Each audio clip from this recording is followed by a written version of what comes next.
રાજ્યના ચૂંટણી પંચે ગ્રામ પંચાયતોની ચૂંટણીની તારીખો જાહેર કરી છે. આગામી 22 જૂને 4688 ગ્રામ પંચાયતની સામાન્ય અને 3638 ગ્રામ પંચાયતની પેટા ચૂંટણી યોજાશે, જ્યારે 25 જૂને મતગણતરી હાથ ધરાશે. ચૂંટણીની જાહેરાત થતાં જ આજથી આદર્શ આચારસંહિતા અમલમાં આવી છે.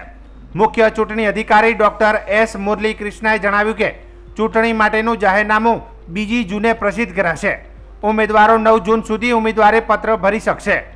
આ ચૂંટણીમાં રાજ્યના 1,30,00,000થી વધુ મતદારો મતાધિકારનો ઉપયોગ કરશે. તે દરમિયાન મતદાન માટે બેલેટ પેપરનો ઉપયોગ કરાશે. ગુજરાત કોંગ્રેસે ગ્રામ પંચાયતની જાહેર થયેલી ચૂંટણીને પણ આવકારી છે.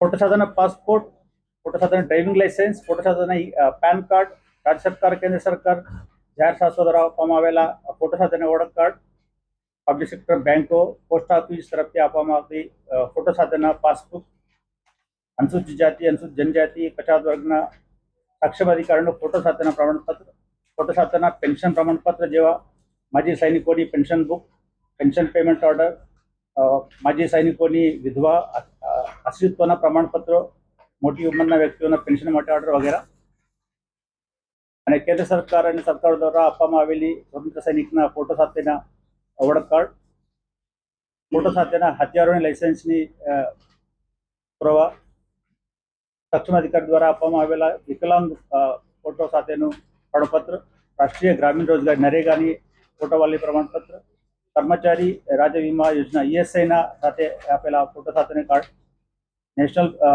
પોપ્યુલેશન NPR સ્કીમ હેઠળ RGA register general of India દ્વારા આપવામાં આવેલા સ્માર્ટ કાર્ડ, UIDAI દ્વારા આપવામાં આવેલા આધાર કાર્ડ, એ બધા ડોક્યુમેન્ટ્સ એપિક કાર્ડ ના હોય એવા બાકી બધા મતદારો આ લઈને એનું મતદાન કરી શકે. અને આ ઇલેક્શન છે ગ્રામ પંચાયતની ઇલેક્શન પાર્ટી બેસિસ નથી, નોન પાર્ટી બેસિસમાં થાય છે અને બેલેટ પેપરથી થાય છે. બેલેટ પેપર અને બેલેટ બોક્सेस આ ખાસ છે. બાકી ચૂંટણીઓ અમે ઇલેક્ટ્રોનિક EVMથી કરવામાં આવે છે, પરંતુ ગ્રામ પંચાયતને અમે બેલેટ પેપરથી કરીએ છીએ. સામાન્ય રૂટીન પેટા વિભાજનથી નવી કેટલી પડી ને મધ્ય સત્ર 4,888 જેટલા 4088 હા, એમાં સામાન્ય વિભાજન મધ્ય સત્ર એટલે આખી છે.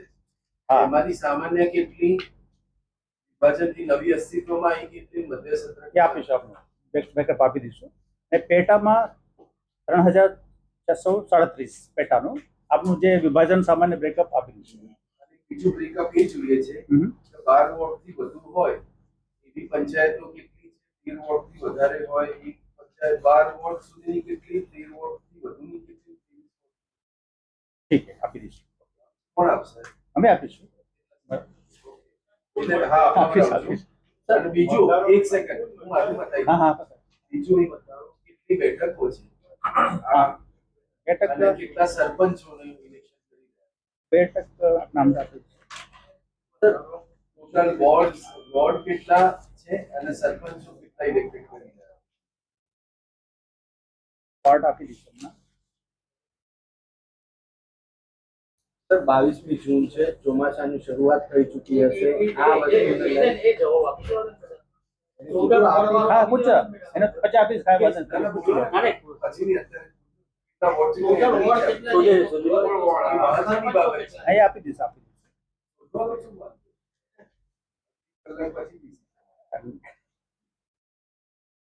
નથી હમણાં છે બધા કાગળો આટલા બધા મૂકી દીધા મારા જગ્યા 8,300 જેટલા મેં સરપંચની વાત કર્યો. એ પૈકી સરપંચની બેઠક છે 5,015 જેટલું થાય. એકાદ નંબર થોડા ફેરફાર થશે. 5,115 જેટલા સરપંચનું છે. સરપંચમાં પછી 5,015 કે 5,115? 115. એમાં પછી અમુક પેટા ચૂંટણી પણ આવી જશે. સરપંચ વોર્ડ કેટલા થાય છે? વોર્ડ લગભગ 44,850. એમાં પણ થોડા નંબર અને પછી મતદાન મથકોની સંખ્યા 16,500 જેટલા. મતપેટીએ 28,300 જેટલી. મતદારો કુલ મતદારો 1,30,00,000 ઉપર છે. એ પણ થોડા પછી અમે અમુક સમય પછી થોડા કેટલું કીધું સર? 1,30,00,000 ઉપર. બીજું સર એફિડેવિટનું આપણે એફિડેવિટ નથી આમાં.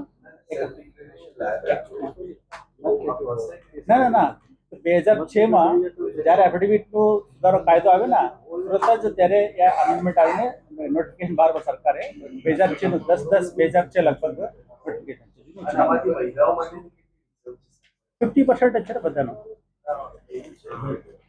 ભાઈ 50%